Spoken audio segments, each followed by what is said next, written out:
Okay? So, ganun lang yun eh. Balang araw may ilan sa inyo magiging pastor din. Sana nga lahat kayo. Sana lahat kayo. Ito lang, ang paalala ko sa inyo, kung ano lang ang naabot ng pastor, yun din lang ang maaabot ng kongregasyon na. Kaya ang pastor ay sukatan ng Panginoon eh.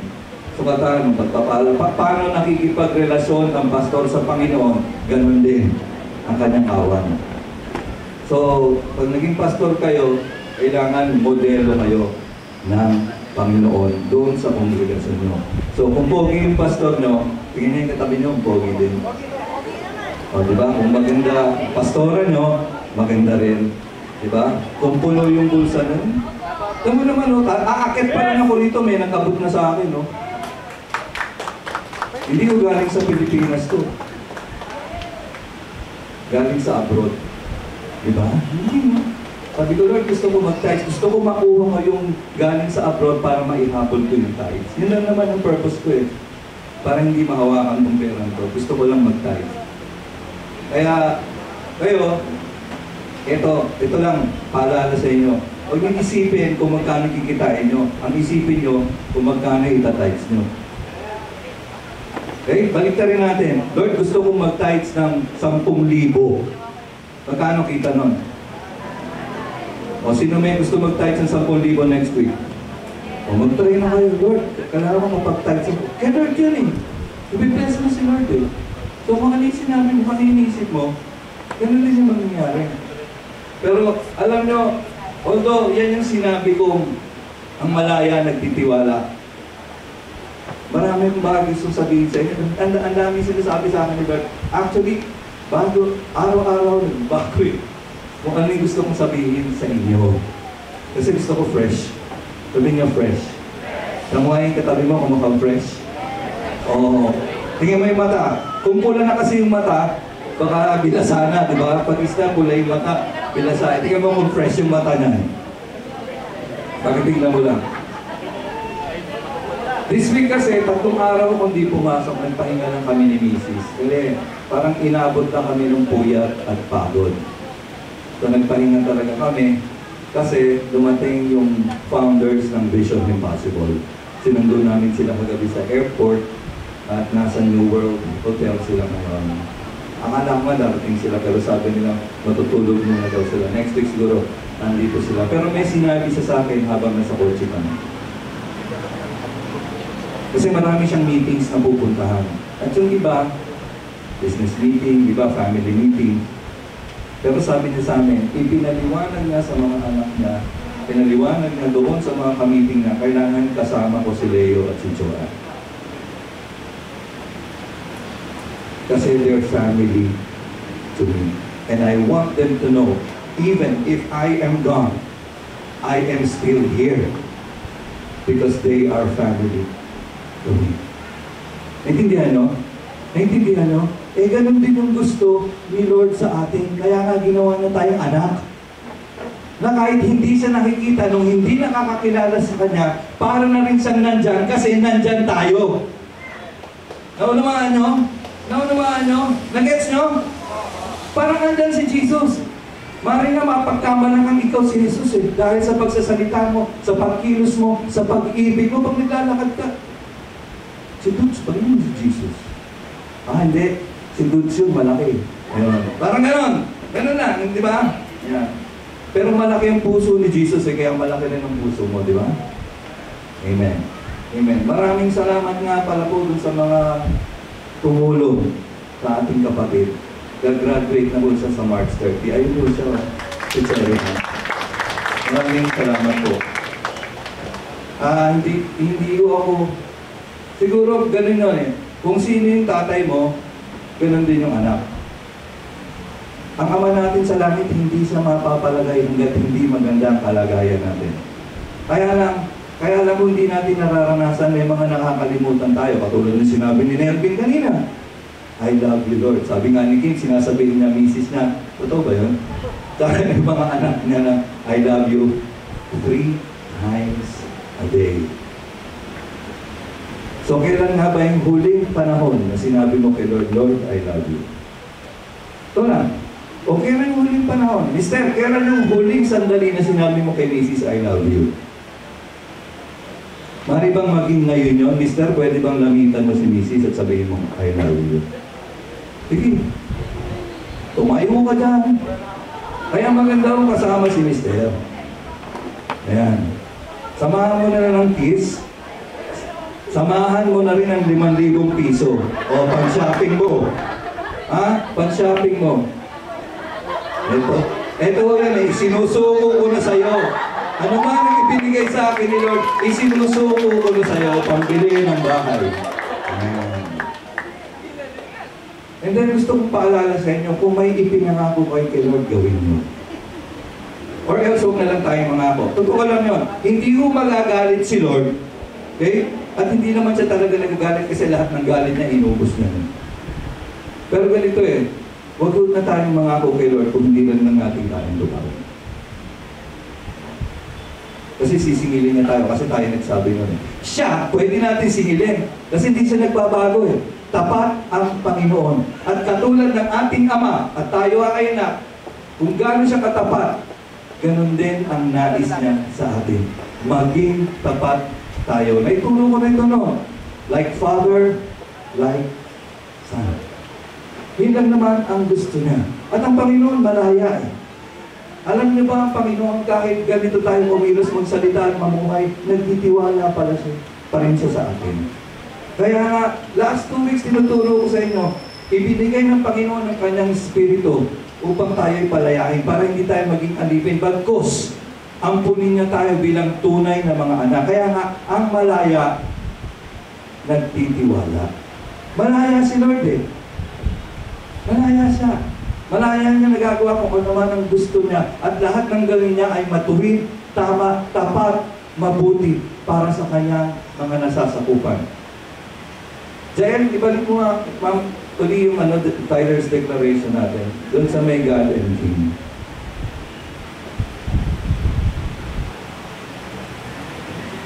Ako ay nag-edit dito eh. As I bring my tithes and give my offerings today, bakit bring? Kasi yung bring, hindi naman sa atin yung tithes eh, kay Lord John eh. So you do not give what is not yours. So you bring it. Diba? You give your offering because out of the what is left, the 90%, you give from your 90%. I am expressing my love and devotion to my God and King. Diba? At ang haring to, ang haring pinaglilingkuran natin, ang haring minamahal natin, ang hari na nagbigay sa atin ng karapatang tawagin siyang Ama, ay mabuti. Sa English, benevolent. Ano ba benevolent sa Tagalog? Benevolent, na pagkawang gawa, mahilig mamigay, generous. Yan. Ang haring ito ay benevolent. Eh, Pastor, bakit wala ko akong natatanggap? Ibigay mo yung address mo. Ano yung ibig sabihin? Kailangan manahan ka doon sa nasasakupan niya. Ganun ang hari eh. Ganun ang hari. Dalawa ho ang pinaglilingkuran ko dito sa lupa. Ang founders ng Vision Impossible at si Pastor Mark. Pag nandito sila, tulad ngayon, from March 18 to March 30, andito po ang aming boss. Tawagin ko siyang boss, okay? Pag nandito siya, hindi akong presidente ng Vision Impossible. Siya. But when he's gone, he goes back to the States. Naiiwan ko ako. Naiiwan kami ni ate niyo. I assume the presidency again. Naintindihan niyo? Hindi pwedeng dalawang hari sa isang lugar. Hindi pwede. Pagdating ni Pastor Mark, hindi naman ako senior pastor niyo, si Pastor Mark. I assume the place when the pastor or my boss is not around. Same. Kaya tayo pinadala ni Lord dito sa lupa. Hindi tayo pwede maghari sa langit. Naintindihan niyo? May hari na sa langit eh. Sino yun? Eh anong ginagawa natin? Pinaghaharian ba natin ayon sa pag-ibig at katuwiran ng Panginoon yung pinaglagyan sa atin? Lumahan nyo, hindi pwedeng dalawang hari sa isang lugar. Isa lang. God is a kingdom and He wants everybody there. Tuturuan ko kayo, hali kayong lahat dito. Tuturuan ko kayo ayon sa pag-ibig, sa katuwiran. Pero mga lalaki, kinakausap ko kayo ngayon, pinaghaharian ba natin ang ating tahanan? O sige, maglaba ka. O, pingin kape dyan. Hindi ganun. Pinaghaharian ba natin yung pinasasakop ng Panginoon sa atin? Tandaan nyo, hindi pwedeng maghari ang dalawang tao sa isang lugar. Kaya nandito tayo. Mga ama, pinaghaharian ba natin ang ating tahanan ayon sa katwiran at kabutihan ng Panginoon? Wala naman mo sa ibang pinagagawa. Excuse me, alam ko, iba sa inyo, pagod na ng kakakayod. Pero parang hindi pa rin umaabot doon sa gusto nyong abutin para makapamuhay ng komportable. Tama? Kasi hindi naman yun ang pinapagawa ni Lord sa atin eh. Ang pinapagawa ni Lord sa atin, anak, gagawin kitang anak, i-represent mo ako dyan sa lupa. Kung sino ako, ipaalam mo sa mga tao. Yung mga talento natin, ano yan eh? Hinahasa yan. Kaya nga, after so many years in the ministry, sabi ko, pag may ministry, it should not be focused on the talent. It should be focused on the character of God. Okay, may talent because it enhances the ministry. Pero the ministry should be based on the character of God. Mga ama, mga ina, pagharian nyo, yung nasasakupan nyo, ano yun? Yung bahay nyo. Naituro ko sa inyo noon pa, ang unang binibigay ng Panginoon ay lupain. Teritoryo niya yan eh. Doon ba sa loob ng nasasakupan nyo, naghahari ba si Jesus doon? Yun ang tanong. Sino gusto managana? Who wants a better life? Lagi na lang yung sinasabi, with Jesus, life. Ang tanong, yun, life does get better. Ang nakikita lang natin kasi mas malaki, life does get better. Pero yung with Jesus, nakakalimutan natin. Kaya, 3 weeks ago nasabi ko, hindi pwedeng hindi ka managana if Jesus is in you. Ngayon, ang tanong, kung di ka tayo nananagana, ang tanong doon, is Jesus with us? Is Jesus in us? Are we doing things through Jesus? Because Jesus is the way, the truth, and the life. The thing is, we have to be free dun sa mga bagay na ito. Kailangan tayo mapalaya, kaya ibinigay ng Panginoon yung Espiritu niya. Alipin tayo ng kasalanan. Kung sino ang Panginoon natin, doon tayo sunod ng sunod. Tama? Kung sino yung Panginoon natin, o alipin tayo sa trabaho. Kahit anong araw, magtatrabaho tayo. Eh, bato-bato sa langit, tama, huwag magalit ha. Ito lang to kasi ginawa ko rin yun ng araw.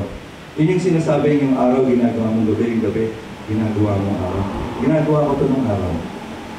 Pero lahat ng naipundar ko, nawala. Winiyanta ko siya, wala nang kilala ko si Jesus. Umabot ng milyon. Asan? Wala. Wala kasi si Jesus. Madaling magwaldas pag wala ang Panginoon kasi hindi tayo nagiging mabuting tagapamahala ng kaloob sa ating ng Panginoon. With Jesus, life does get better. And the best way God knows to bless us first is to give us our identity. Sino ka nga?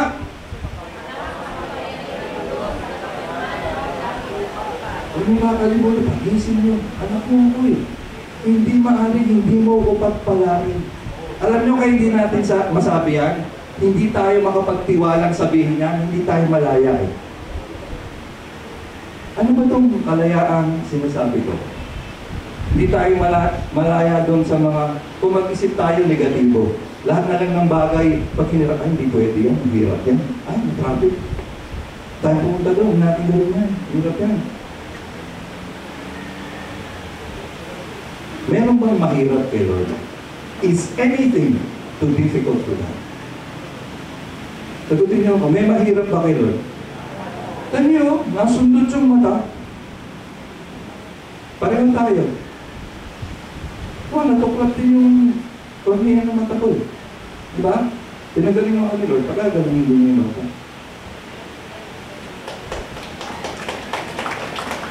Hindi kaya ng doktor, kaya ni Lord. Sabi rin sa akin ng doktor ang sabi niya sa akin, ako, kailangan ka na maghanap ng cornea ng namatay, ng cadaver. Tapos papalitan natin yung cornea mo. Operahan natin. Pero hindi pa sigurado yun kasi baka hindi mag-match Kasi patay na yung kukunin, nilalagay sa mata mo, then every 5 or 10 years, papalitan yun. Magpupuntak lens na lang ako. Every month, pinapalitan ko pa. So, ganun yung nangyari sa akin. Yun ang deklarasyon ng isang doktor. Sabi ko, hindi ko papayo. Anak ako ng Diyos Kaya akong pagalingin. Yung patay nga kayang buhayin. Mata ko pa, hindi niya kayang buhayin. Ayan na nakakakita na. Malaya. Ano susunod? Then nakakakita na siya. Kasi tinitesting kayo pang nag-drive na ako.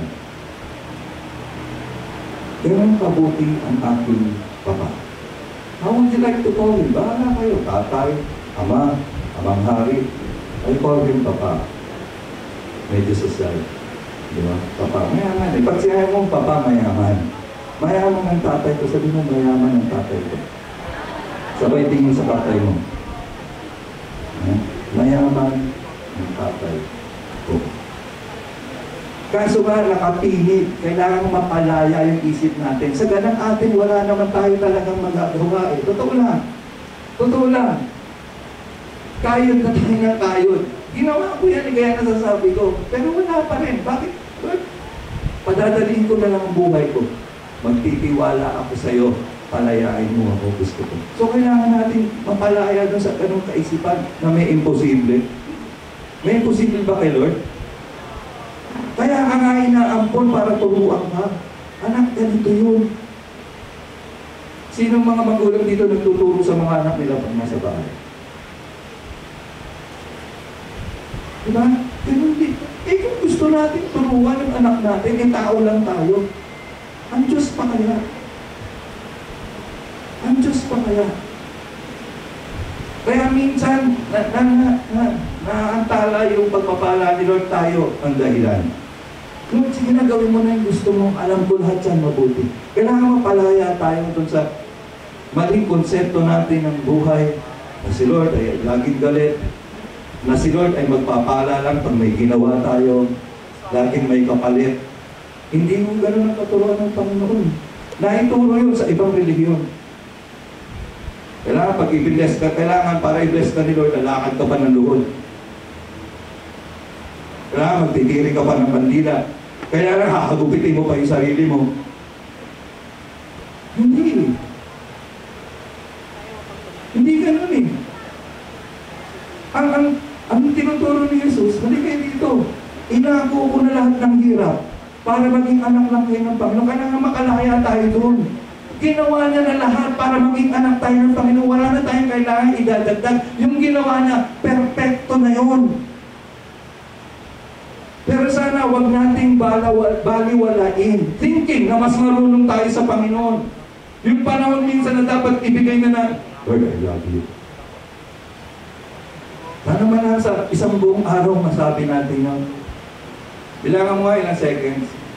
Lord, I love you. 2 seconds? Ilang oras meron sa isang araw?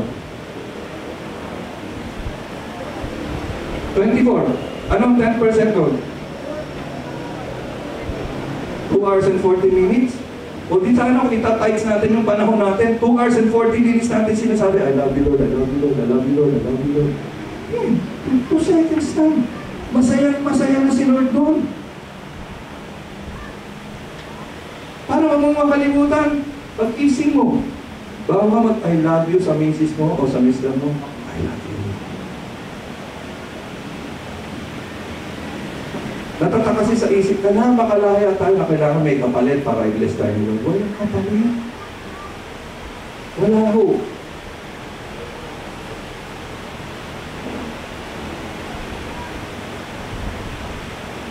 Ako hindi na ako nahihiya kay Lord.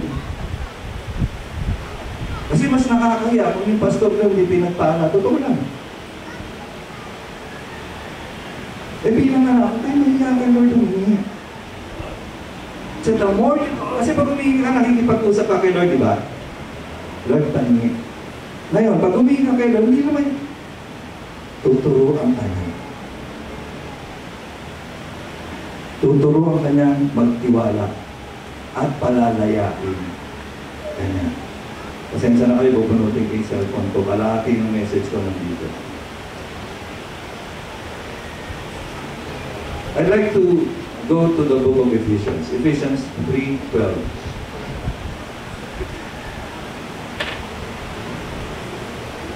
Basahin mo natin sabay-sabay yung English. Isa, dalawa, tatlo. In Him and through faith in Him, we may approach God. We may what? Approach God with.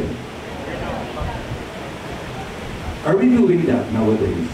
Nagagawa ko ba natin na, nag-aatubili tayong lumapit kay Lord? Wala, tanongin niyo mga sarili niyo, nag-aatubili ba kayo? O nakakalimutan niyo si Lord na mas makapangyarihan siya kaysa sa atin?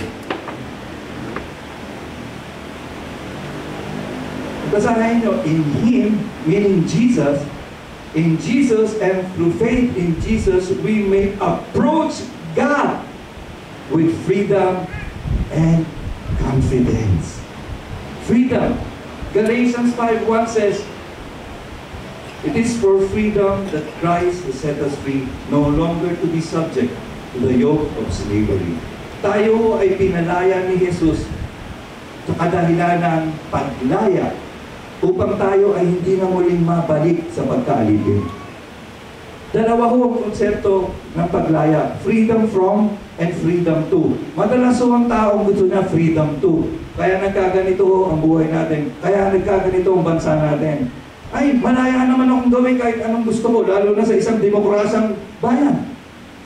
Pwedeng sabihin kahit ano, pwedeng gawin kahit ano, kahit mag-counterflow. At kitang-kita niya, lalo na sa mga nagmamotorsiklo. Sino nagmamotorsiklo dito? Kabiling-biliin ako sa inyo, kahit mag-traffic, huwag kayong mag-counterflow. Diyan nakikilala ang mga anak ng Diyos. Sa tamang pagsunod. Hindi dahil maginhawa, tama siya. Hindi dahil komportable, matuwid. Kahapon no, nagdadrive kami dahil susunduin namin yung boss namin sa airport sa Naira Terminal 1. Hindi nag-Waze kami. Alam niyo Waze? Minsan sinungaling din siya eh. So, sige, Waze. Ako naman hindi ko kabisado ang tagig eh. So sabi niya, Sir, dear, paano nga ba? Ikaw nga, turn. Ano sabi ng Waze? Turn right to McKinley Hills. McKinley Hills, saan yun? Alam kong nasan yung lugar, pero hindi ko alam. Kung di mo alam kasi, hindi ka pamilyar sa lugar, nandito ko sa kaliwa, kailangan kumanan ako. So, hindi ko siya kabisado. Pero dinadala niya ako sa lugar o daan kung saan maghihawa. Kahit paikot-ikot, walang traffic. Pero minsan, alam nyo, mas marunong pa tayo kay Lord. Minsan dinadaan niya tayo sa lugar. Minsan mas malayo, minsan mas mahirap.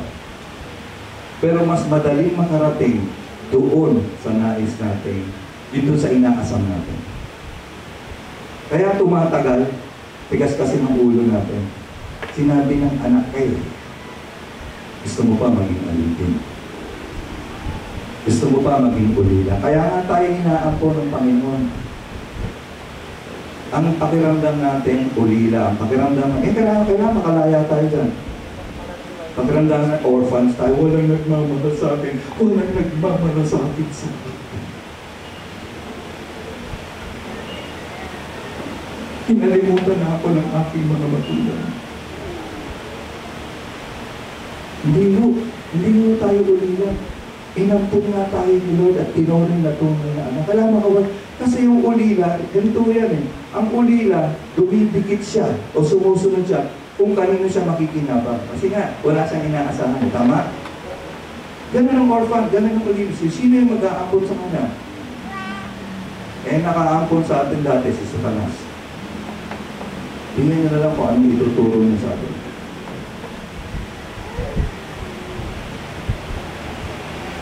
Tingnan nyo kung ano yung tuturo niyo sa atin. Tingnan nyo kung ano ang naging doon sa pagsunod natin maliban sa Diyos. Kailangan bumalik po tayo doon sa plano ng Diyos. Kailangan mapalaya tayo mula sa ating maling kaisipan, mula sa ating kasalanan, upang maging malaya tayong gawin anuman ang sabihin ng Panginoon sa ating buhay. Thank you for coming. God bless you. Merry Christmas. Naintindihan nyo? Kaya minsan ang hirap magtaas ng kamay. Sa pagsamlay, when we express our praise to God, ang hirap magtaas ng kamay kasi may kadena.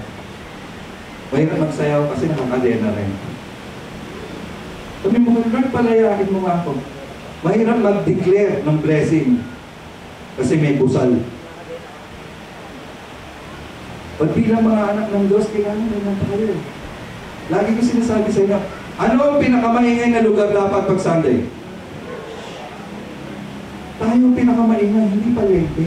Tayo ang pinakamaingay because we're praising our God.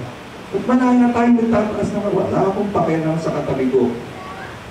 Wala akong pakialam kung di ako nag-deodorant ngayon, basta tataas ko yung pangay ko. Matumba ka dyan, matutumba ka. Natumba nga, ano? Akala mo na sling. Pero kailangan natin makalaya. Totoo lang, uulit-ulitin ko to hanggat may nakikita akong alipin. Kailangan natin makalaya. Bakit uulit-ulitin ko to? Gusto ko kayo, I want your lives to get better. Na hindi kayo naghihirap. Kahapon sinabi ko kay Ate Joanna, sabi ko, meron yata mali dun sa mga tinuturo natin dati. Forgive me kung naituro ko sa inyo. Minsan, ikinukumpara natin yung relationship natin sa pagpupuri kay Lord. O yung pagpupuri kay Lord, parang basketball yan. Di ba? Pag nasa basketball ka, gusto mong mag-cheer. Di ba? Gusto mong mag-cheer kasi yung paborito mong team. Pero alam nyo, paano ko yung taong nakikinig ayaw ng basketball? Sige nyo, paano ko yung taong nakikinig ayaw niya ng basketball? Ayaw niya din kay Lord kasi kinumpara mo si Lord sa isang basketball game. O para lang opisina yan. Bakit sa opisina dumarating kayo sa oras? Pag service hindi kayo makarating sa oras. Paano nga kung hirap na yung taong nakikinig? Ayaw niya talaga magtrabaho, napipilitan lang siya. Di mapipilitan din siya dumating sa oras. Kasi kinumpara natin yung worship service, yung cell group, doon sa trabaho. Tama ba po? Baka mali yung comparison. Pero ito ho, yung dahilan, kaya gusto tayong mapalaya ng Panginoon sa ganito. Gusto niya, mahal natin siya kasi anak tayo. Hindi kung ano pa namang dahilan na kasi parang basketball si Lord. Parang trabaho lang yan. Hindi. Higit pa si Lord sa basketball. Higit pa si Lord sa trabaho. Kung wala si Lord, walang basketball. Kung wala si Lord, walang trabaho. Sabihin natin sa sarili natin, kung wala si Lord, walang trabaho. Walang kita. Kailangan lumaya na tayo. Araw-gabi na lang po yan ang iniisip ko. Lord, paano mananagana ang lungkong? Paano? Kailangan natin bumalik sa katotohanan. Ang malaya, nagtitiwala. Kaya hindi tayo makapag-tiwala kay Lord kasi hindi tayo malaya doon sa mga dati nating pamumuhay, doon sa mga dati nating konsepto ng buhay, doon sa mga naituro sa ating mali. I'm sorry if I have been a part of it. Kailangan makaalis tayo dyan. Walang iba katuruan kundi yung katotohanan lang ni Lord. And kailangan. So, nakita nyo, kailangan maging malaya tayo dito para maging malaya tayo para. Freedom from and freedom to. Yun ang konsepto talaga ng freedom. Hindi lang malayang gumawa ng kahit ano. Mali mo yung kailangan maging malaya muna tayo sa mga maling konsepto, maling kaisipan, at lalong-lalo na sa kasalanan para maging malaya tayong gawin lahat ng gusto ni Lord. Pag gumawa tayo ng gusto ni Lord, ano mangyayari sa atin? Life will get better. Totoo lang. life will get better. Ngayon, dalawang bagay kailangan nating maalala pagdating dyan. Ang salita ng Diyos at ang kanyang Espiritu. Unahin natin yung Espiritu. Because last week, di ba? How many of you were touched by the Spirit of God last week? I was. And by the way, tulad nga sabi ni Kim, maraming salamat sa ating worship team.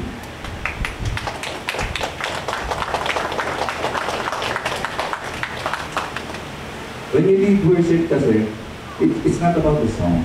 Secondary yun. It's about the life you live. Kaya nga worship leaders ang tawag dyan. Kung ano yung pinamumuhay nila, ipinapanguna nila doon sa pinapangunahan nila. Yan ang worship leaders. Hindi siya song leading. Worship leading. Kung paano ka mag-worship sa araw-araw, ibinibiglar mo yung pag-ibig. Pag-Lunes, pag-Martes, pag-Miyerkules, pag-Huwebes, Biyernes, Sabado, palit na naman ng mundo. Wala akong day off ang worship. Worship is a way of life. Worship is a way of life. So kailangan mapalaya tayo para magtiwala tayo. Una sa Panginoon, pangalawa sa ating mga sarili. Tatanungin ako sa inyo, may tiwala ba kayo? Umilang taas ang kamay nyo. May tiwala ba kayo sa sarili nyo? Mahirap umangat pag wala. Pero kailangan magtiwala muna tayo kay Lord para yung tiwala natin sa sarili nagmumula kay Jesus. Diba? In Him and through faith in Him, we may approach God. Pwede tayo lumapit kay Lord with freedom and confidence. So I'd like to go back to the Holy Spirit. Ang sabi po ng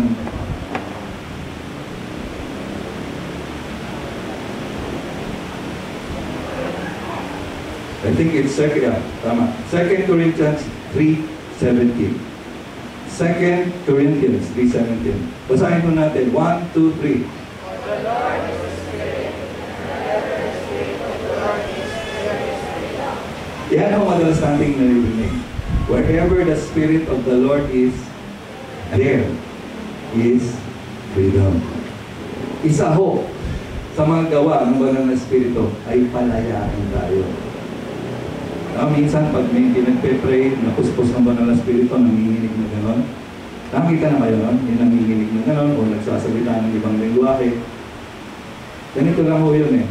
Pag napuspos kayo ng banal na Espiritu, makakaramdam kayo ng mga bagay hindi nyo nararamdaman sa normal. Kaya yung iba, kung Sunday may gumaganon eh. Subukan nyo isaksak yung daliri nyo sa kuryente. Sino gusto sumubok ng yun? Ewan ko kung hindi kayo mag-isa. Sino mas makapangyarihan, yung kuryente o banal na Espiritu? He will manifest in the way He wants to. He wants to free us. At kung nasaan ang banal na Espiritu, mayroong kalayaan. Now, for the Lord is the Spirit. Who is this Lord? For Jesus is the Spirit, and wherever the Spirit of Jesus is, there is freedom. Kailangan maging malaya tayo. Na kanino ang banal na Espiritu? Sino ang tahanan ng banal na Espiritu? Ang tanong, malaya ba tayo? Nakakakilos ba tayo ng malaya? Nakakapag-isip ba tayo ng malaya? Nakakapag-desisyon ba tayo ng malaya ayaw sa kabutihan at katuwiran ng Panginoon? Tandaan niyo ang nakalimutan. Ito ang tahanan ng banal na Espiritu. Makinig ho tayo sa sinasabi niya. Naalala niyo isang gawa ng banal na Espiritu na nagbibigay siya ng kaloob? Word of wisdom, word of knowledge, healing. Ako nawala, nahil. Healing. O, sino gustong humiling sa Panginoon ngayon? Pikit kayo. Just ask for something. And I pray, Lord God, that before this service ends, you will grant the desires of our hearts, God. We are your children, and we would like to ask you in freedom and confidence. Lapit lang kay Lord. Lapit lang kay Lord. Huwag kayo maniyak. Kahit ano.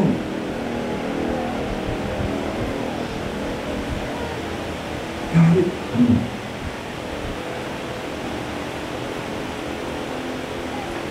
Now where the Spirit of the Lord is, there is freedom. Naalala nyo nung panimula. Ang sabi mo ng Genesis 1, in the beginning, God created the heavens and the earth. The earth was formless, no shape, it was dark, and the Spirit of God was hovering over the waters. And God said, let there be light, let there be sky. Lahat ng sinabi ni Lord, ano nangyari? Nangyari, nagkatotoo. Pero huwag po natin kalimutan, andun din ang Espiritu ng Panginoon. Asan si Jesus? In the beginning, God created the heavens and the earth. The earth was formless and dark, and the Spirit of God was hovering over the waters of the deep. And God said, asan si Jesus? And God said, Jesus is the living Word. Jesus is the living Word. Diba? Jesus is the living Word. Jesus is the way, the truth, and the life. You know, for Jesus is the Spirit, and wherever the Spirit of Jesus is, there is freedom. When the Spirit of God is in you, it's as if Jesus is in you. It's Jesus speaking in and through you. It's no longer our words, but Jesus' words. Yes, no? That's why sabi ni Jesus, hindi ko kayo iiwang ulila para manatili kayong malaya sa akin. I will send my Holy Spirit to you. And He will tell you everything I taught you. He will tell everything and reveal the heart of God to you. The reason we don't know the plans and intentions of God, because we are not cooperating with the Spirit of God. Ano nga sabi ni Lord? Ano ba? Sige. When you're confronted by a situation, ask the Holy Spirit. He's the most neglected person in the Trinity. Totoo lang. The most neglected. We pray to the Father and we know Jesus died for us. Holy Spirit, anong papel mo sa buhay ko? The Holy Spirit is Jesus Himself and the Father Himself. Because these three are one. Against no? Ay magmula. For Jesus is the Spirit, and where the Spirit of the Lord is, there is freedom. So what do we have to do? Knowing that we fit in the Spirit of God. Just like what happened in the beginning. In the beginning, God created the heavens and the earth, and the Spirit was hovering over the waters, and God said. So nakita ko for something to happen in our life, the Word and the Spirit must come together in a vessel. Sining vessel na? Sining vessel? Sino yung sisidlan? Tayong mga anak ng Diyos ang sisidlan. Tayo.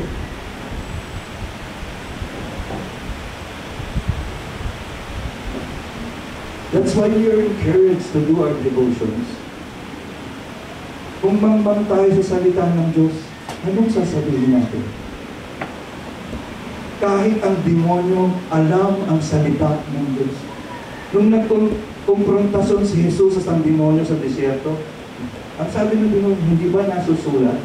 Hindi ka papabayaan ng ama mo na mahulog at umabot ang iyong talampakan sa lupa. Sasaluhin ka ng mga anghel.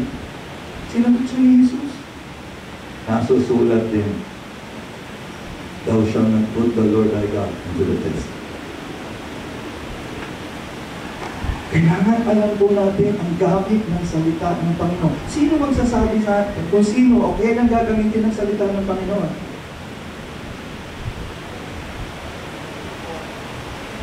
Ang banal na Espiritu.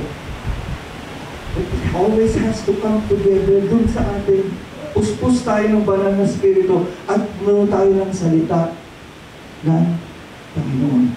Kung gano'n, sino man ang tumaligsa sa atin, alam natin ang isasagot. At pag sinabi natin ang salita ng Diyos, ito ang nakakapangyari. Kung ano, kahit may kagalit kayo, may galit sa inyo, sabihin niyo, yung salita ng Diyos is still.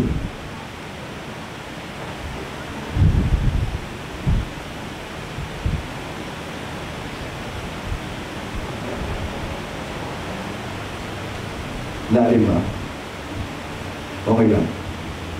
Okay lang? Naunawaan niyo ba? We have to know this.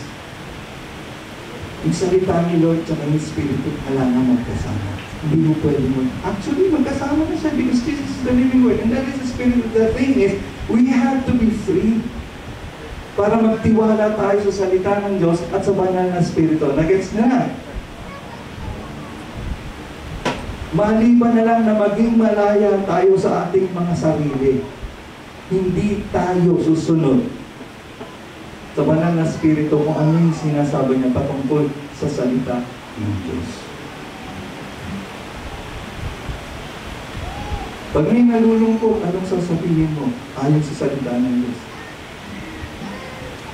Pag may nawawala ng pag-asa, anong sasabihin mo patungkol sa salita ng Diyos? Mula ho, nang ako'y natutunan ko na ako'y anak ng Diyos, namuhay ho ako ayon sa pahayag ng Diyos. And all of you have been with me. Yes, I failed. There are times I failed. And you know. But this is, pag malaya ka, tumumbo ka man, tatayo ka agad eh. Because I knew God had a plan for me.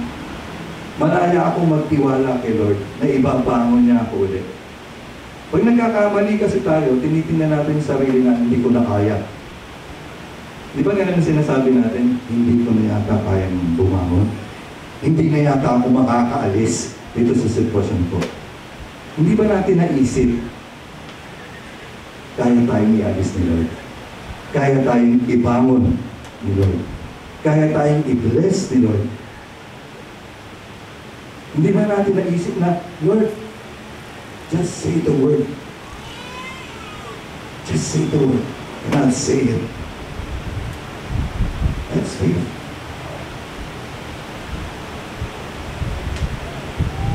That's faith. Yung mga sinasabi ko kasi natin sa araw-araw, puro-puro na lang yan. Yan yung mga salita na naririnig natin sa radyo, naririnig natin sa TV. Eh, sino ba naman yung nasa TV? Baka Diyos ko naman yung nasa TV. Kaya mga magulang, huwag nung hayaan ng mga anak nyo nanonood na lang ng TV buong araw. Lalo na ang palabas ay hindi maganda ang nagtuturo. Pwede ba akong makaasa sa inyo? Bantayan mo, hindi lang para hindi na natin sila bantayan. O manood ka na lang ng TV, sige mag-iPad ka na lang dyan, sige, kung gadget ka na lang, sige. May ginagawa ko eh. Hindi, upo. Pagharian mo natin ng malaya at may pagtitiwala sa Panginoon ang bawat teritoryo na ibinigay sa atin ng Panginoon sa pamamagitan ng kanyang salita at Espiritu. Hindi mo tayo maliligaw. Kasi alam ni Lord eh, kaya sinabi niya, di ba minsan pag naglalakad kayo, baka ikaw, Jaime, naglalakad ka, mag-isa ka lang. Actually, hindi ka walilan, hindi ka mag-isa. Because the Spirit of the Lord is with you. And is in you. Yung sasabihin ko. Hindi tayo di ba promise niya, I will never leave you? Don't forsake you. That's why He said, hindi ko kayo iwan ng ulila. I will send to you my Holy Spirit. Hindi ka nag-iisa. The thing is, kailangan na naman natin makalaya. Nag-iisa lang ako. Wala na. Pag-asa, walang tutulong sa akin. But the truth is, ang katotohanan ay hindi tayo nag-iisa. Dahil ang salita ng Panginoon, ang kanyang banal na Espiritu ay narito. Hindi lang natin pinapansin. Kasi ang gusto nating pansinin, yung gusto nating gawin.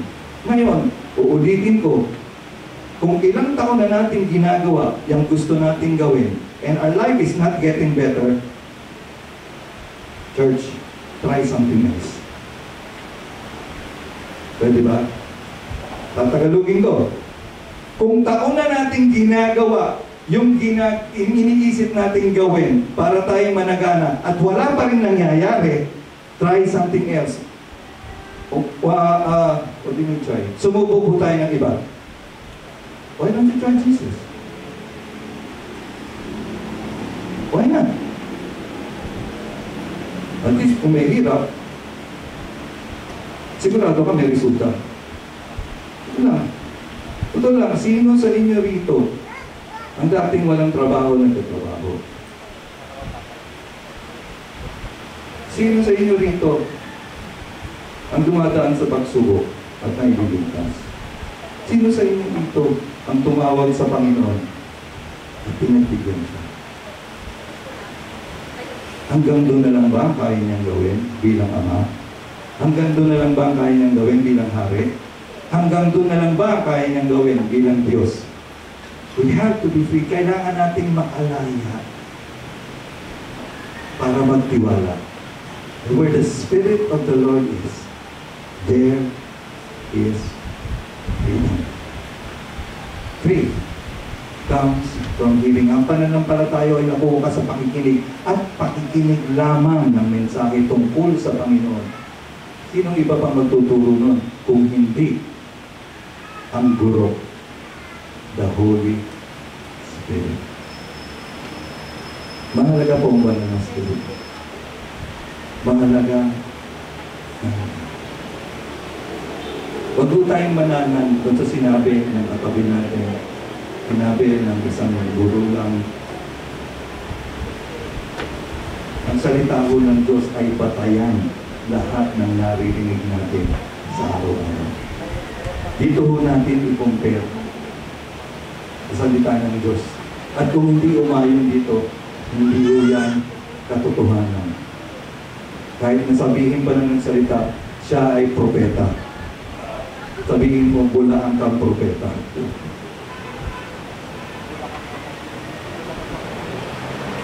Hindi lahat po ng gumagamit ng salita ng Diyos ay nagbubunga ng mabuti.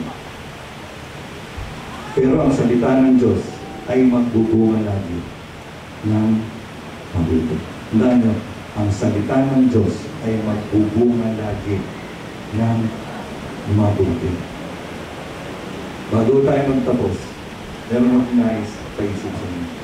Sipin nyo na lang sa araw-araw, mga magulang, mga anak, ang pinag-uusapan nyo ay salita ng Diyos. Ang ipinapangalat nyo ay salita ng Diyos. Ang ipinamumuhay nyo ang salita ng Diyos. Ano kaya mangyayari sa inyong mga tahanan? Nasa namang teritoryo na nais ng amang hari natin, na pagharian natin ayon sa kanyang salita at Espiritu. Sipin natin.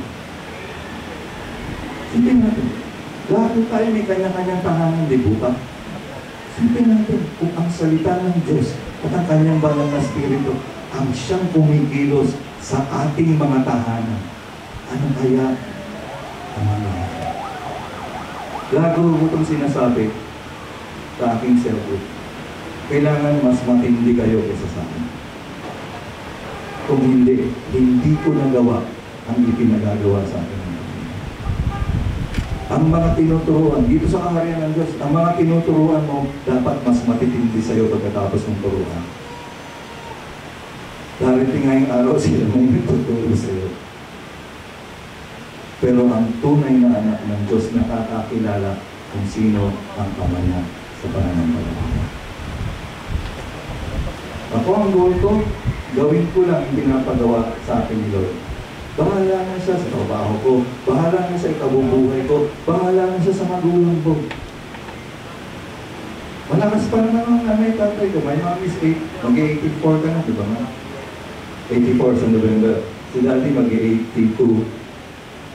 Tama ba? Ha? 84 ka na ngayon. Mag-85 ka na. Eh di maghahanda tayo sa birthday mo. 85 yun eh. Si Daddy mag-81. April 4. Oh, ano? Malakas pa sila kumain. Pag-uwi ko, may pasalubong takas ako. Kaya lang isang tulog na, nire-ref ko na yan. Patotoo ng Panginoon ay tapat. Kasi noong 1996, sabi ko kay Lord, Lord, pagbiling ko ng kitang tapat hanggang sa huling patak ng dugo ko, huwag mo lang papabayaan ang magulang ko. Tapat ba ang Panginoon o hindi? Ako, sumasablay, pero siya hindi. Ako sumasablay. Lord, i-bless mo lang ang kongregasyon.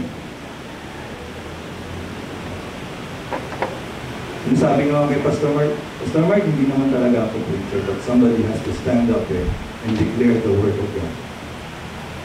Hindi naman ako nag-aaral sa Bible school. Mahal ko lang kayo at mahal ko ang Panginoon. That's all. That's all you need. Kung pag-aralin ka ng Panginoon, it's fine. Pero dalawang bagay ang dapat mabuhay ang anak ng Diyos. Ang kanyang salita at ang kanyang spirito. Without this, we die. Pag walang salita at walang spirito, we die.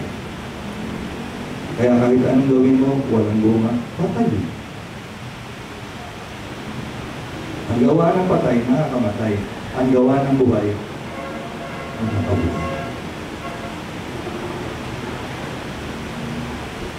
So maging malaya po tayo sa araw-araw na magtiwala sa ating Panginoon sa kanyang salita sa pagkilos ng banal ng Espiritu. Tumayo po tayo.